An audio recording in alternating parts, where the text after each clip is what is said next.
এই বাইকটা নাকি ছেলেদের ড্রিম, বাট আমি বুঝতে পারতেছি না এত মানে ভ্যারাইটিস মার্ক একটা বাইক কিভাবে একটা ছেলের ড্রিম হইতে পারে। ডাবল হলেও আপনি যদি হার্ড ব্রেক ধরেন পিছনের জন উল্টে আপনার উপর পড়ে যাবো। এই লুকসটা দেখতে পাচ্ছেন না বাইকের সামনের ফ্রন্টের, এই লুকসটা দেখে আমার মতো পোলাপেন বেশি পাগল হয়ে যায়। বাট কেটিএম এ যে আপনার ডাবল এবিএস দেওয়া হয়েছে, সচরাচর সব বাইকে তো ডাবল এবিএস দেখা যায় না। হ্যালো গাইস, আসসালামু আলাইকুম। কি অবস্থা সবার, সবাই কেমন আছেন? Welcome back to my channel and you are watching as a কুমিল্লার্স boy and it's me Asif Zaman. তো ফাইনালি গাইস, আজকে আপনাদের মাঝে নিয়ে আসছি মোস্ট ওয়ান্টেড পপুলার এন্ড আমাদের মতো ছেলেদের একটা ড্রিম একটা বাইক, আর এই বাইকটা হচ্ছে KTM RC। এন্ড আজকে আপনাদের মাঝে এই বাইকটার সবগুলো প্রবলেম তুলে ধরবো। বাট এর আগে বলে দিই, ছোট্ট একটা রিভিউ করে নেই। কেন আপনারা বলেন ভাই এই বাইকটার আপনি সব প্রবলেমগুলো বলছেন কিন্তু রিভিউ তো করেন নাই, এই জন্য ছোট্ট করে একবারে ছোট্ট করে একটা রিভিউ করে নেবো। এরপরে পরিশেষে আপনাদের মাঝে এই বাইকটার প্রবলেমগুলো বলে দেবো। ভিডিওতে আপনি দেখতে পাবেন যে KTM RCর মতো এত জঘন্য এত ভ্যারাইটিস একটা মার্কা বাইক যে বাংলাদেশে আছে তা আমার পক্ষে মানে বোঝানো সম্ভব না। বাট এটা ভ্যারাইটিস মার্কা কেন, পুরো ভিডিওতে দেখার পর আপনি বুঝে যাবেন। তো আজকের ভিডিও শুরু করা যাক, লেটস গেট স্টার্টেড।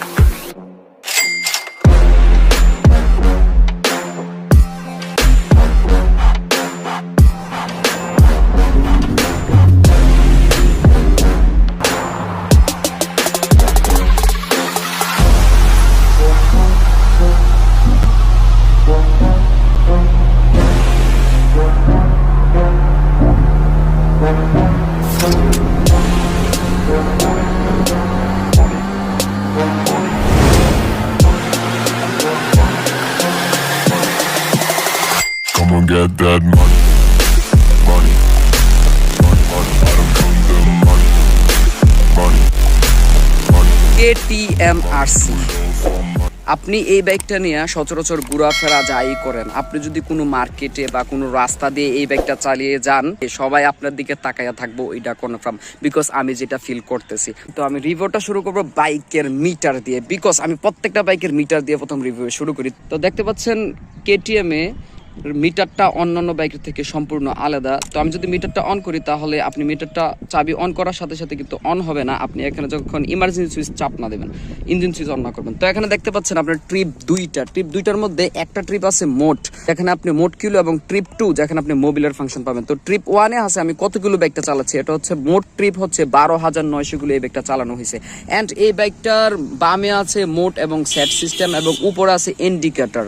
এন্ড আপনি যদি ডান দিকে তাকান তাহলে এখানে পেয়ে যাবেন আপনার ABS ইন্ডিকেটর, এবং নিচে পেয়ে যাবেন ওয়ার্নিং ইন্ডিকেটর। ওয়ার্নিং যে ফিচারটা, এটা কি কাজে লাগে? এটা হচ্ছে বাইকের ইলেকট্রনিক যদি কোনো প্রবলেম থাকে তাহলে এই বাইকটা কোনো মেকানিকের কাছে দিতে হবে না, আপনি এই কনসোলের মাধ্যমে যে আপনার ওয়ার্নিং আছে ওইটার মাধ্যমে দেখতে পাবেন যে বাইকটার কি কোন জায়গায় সমস্যা আছে। এন্ড তারপরে যদি আমি বাইকের হ্যান্ডেল পার্টের দিকে তাকাই তাহলে দেখতে পাচ্ছেন এটা ট্রিপল পার্ট হ্যান্ডেল বার, যেখানে আপনি 3 ভাগে ভাগ করা হ্যান্ডেল পার্টটা পাচ্ছেন, এবং বাঁ দিকে পেয়ে যাচ্ছেন সব ধরনের ফিচার যেটা সব বাইকে থাকে, হর্ন, ইন্ডিকেটর, হেডলাইটের হাই লো, এবং সামনে পাচিং। বাট এটা যে গ্রিপারগুলো আছে আমরা RC বা RA এর গ্রিপারগুলো লাগে, এর থেকে সফট গ্রিপার এখানে ব্যবহার করা হয়েছে। ডান দিকে পেয়ে যাচ্ছে সেলফ, এবং এখানে ইঞ্জিন সুইচের কন্ট্রাকশন সুইচ, এবং সামনে পেয়ে যাচ্ছেন আপনার হ্যান্ডেল লিভার, যাকে বলা হয় first brake of console this bike. এবং সামনের দিকটা বাইকের দেখতে ঠিক এরকমই হবে যেমনটা আপনি দেখতে পাচ্ছেন। তো ভিউয়ার্স, এখন আসি বাইকের ফ্রন্টের দিকে। যে লুকসটা দেখতে পাচ্ছেন না বাইকের সামনের ফ্রন্টের, এই লুকসটা দেখে আমার মতো পোলাপেন বেশি পাগল হয়ে যায়, বাট কেন জানি না। তো আগে একটা রিভিউ নিয়ে তারপর বলছি। তো সামনে যে পেয়ে যাচ্ছেন LED DRL, double LED DRL এর বাল্ব, যেটা অন্যান্য বাইকের থেকে সম্পূর্ণ আলাদা। এন্ড আপনি LED দুইটা, তো এখানে আপনি সিঙ্গেল এবং ডাবল দুটোটাই 2 সুইচের মাধ্যমে কন্ট্রোল করতে পারবেন। এগুলো হচ্ছে আপনার একটা চোখের মতো ধরতে গেলে, যদি আমি ডিসপ্লেটা বলি, সামনের দুইটা বাল্ব দেখতে পাচ্ছেন চোখের মতো গোল করা, এবং নিচে যে এইগুলো আছে এটা আসলে পার্কিং লাইট। অন্যান্য বাইকের পার্কিং লাইট থাকে আপনার এখানে এবং এখানে থেকে গোল একটা হেডলাইট, বাট এটার হেডলাইটটা হচ্ছে গোলাকার এবং নিচে পার্কিং লাইটটা। এন্ড গাইস, আপনি যদি এইটার ইন্ডিকেটর খুঁজতেছেন আমি জানি, বাট এই বাইকের ইন্ডিকেটরটা লুকিং গ্লাসের সাথে অ্যাড করা। এই বাইকের যে লুকিং গ্লাসগুলো এগুলো 360 ডিগ্রি অ্যাঙ্গেলে ঘুরাতে পারবেন, যার কারণে কোনো সমস্যা হবে না। দেখছেন ভাই, আমি কিন্তু আগেই বলছিলাম যে এই বাইকটা যদি আপনার মার্কেট প্লেস কোনো বাজারে নিয়ে যান, বলে হা কইরা থাকবে। তো আমার ভাইয়ের দিকে আসছে কয়েকটা ছবি তুলবা। A few moments later. তো গাইস, যা বলছিলাম, তো এটার সামনে ইন্ডিকেটর দেওয়া হয়েছে লুকিং গ্লাসের সাথে, অ্যান্ড পিছনে যে ইন্ডিকেটর দেওয়া হয়েছে সেগুলো single indicator spring plus indicator, যেগুলো আপনার এত সহজে ভাঙবে না, এবং এগুলা এলইডি। সামনে ফ্রন্ট সাইজে যে সাসপেনশন গুলা দেওয়া হয়েছে, এটির যে ফ্রন্টের সাসপেনশনের সাইজ 2GP-র সাথে সামঞ্জস্যপূর্ণ যদি বলতে হয়। অ্যান্ড যদি ডিসপ্লে যে ডিস্কের ডিসপ্লেমেন্টটা বলি, ওইটা হচ্ছে আপনার 240 mm একটা ডিসপ্লেমেন্ট। হুইল বেসটা এটা অন্যান্য বাইক থেকে রিংটা অনেক ছোট। অ্যান্ড টায়ার সাইজটা দেওয়া হয়েছে, ওইটা হচ্ছে 110-70 টায়ার সাইজ। পিছনের দিকে তাকাই তাহলে পিছনের দিকে পেয়ে যাচ্ছেন আপনারা ফ্রন্ট এবং রিয়ার দুনো দিক দিয়ে এবিএস। বাংলাদেশে যত হাই কোয়ালিটি স্পোর্টস বাইক আছে তাদের মধ্যে এবিএস কিন্তু সিঙ্গেল দেখা যায়, ডাবল চ্যানেল এবিএস দেখা যায় না। এটা কিন্তু ডাবল চ্যানেল এবিএস এবং ডাবল ডিস্ক। তো এখানে বলছিলাম আপনার রিং সাইজ হচ্ছে হুইল বেস, এটা হচ্ছে 2405 mm, এবং সামনের যে ফ্রন্ট সাইজটা, সামনের যে রিয়ার টায়ারটা, ওইটা হচ্ছে 150 সাইজের 60 আর 70-এর একটি টায়ার, যা সম্পূর্ণ টিউবলেস। সাসপেনশনগুলো দেওয়া হয়েছে মনোটোন সাসপেনশন, এবং সামনে যে সাসপেনশনগুলো দেওয়া হয়েছে এটা আপ অ্যান্ড ডাউন সাসপেনশন, যেটা সচরাচর অন্যান্য বাইকে দেখা যায় না। এই বাইকের গ্রাফিক ডিজাইনের সাথে অন্যান্য বাইকের কোনো তুলনাই হবে না, বাট এটা ভ্যারাইটিস মার্কা বাইক কেন এখন আপনাদেরকে বলছি। ফার্স্ট অফ এই বাইকটার রিজন হলো, আপনি এই বাইকটা যদি কোনো প্লেসে নিয়ে যান তাহলে ওইখানে 10টা বাইকের থেকে আপনার বাইকটা আগে সবাই চুজ করবে। অ্যান্ড কথা বলে বাই একটা ফটো তুলি, বাই কিছু একটা বলি, বাই একটা ভিডিও করি, এইভাবে বলা যাবে আমি যেরকম প্যারা খাইতাছি। গ্রাফিক্স ডিজাইন অ্যান্ড কোয়ালিফিকেশনের দিক দিয়ে এই বাইকটা আপনার চুজ করার কারণে অন্যতম।